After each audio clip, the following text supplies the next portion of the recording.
Chapter 3, Sloka 17. Yasvat maratirev syat. Yasvat maratirev syat. Yasvat maratirev syat. Atmatriptascha manavah. Atmatriptascha manavah. Atmatriptascha manavah. Yasvat maratirev syat.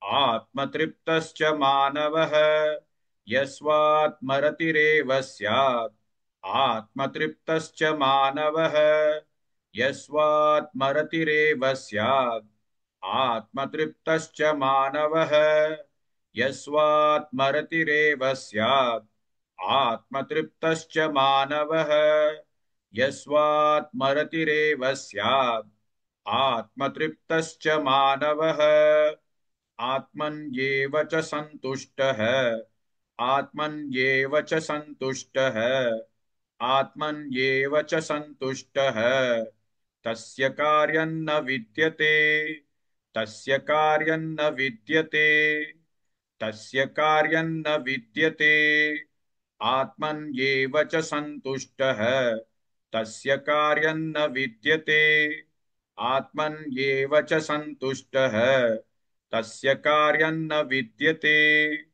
आत्मन्येव च सन्तुष्टः तस्य कार्यं न विद्यते आत्मन्येव च सन्तुष्टः तस्य कार्यं न विद्यते आत्मन्येव च सन्तुष्टः तस्य कार्यं न विद्यते यस्वात्मरतिरेव स्यात् आत्मतृप्तश्च मानवः आत्मन्येव च सन्तुष्टः तस्य कार्यं न विद्यते.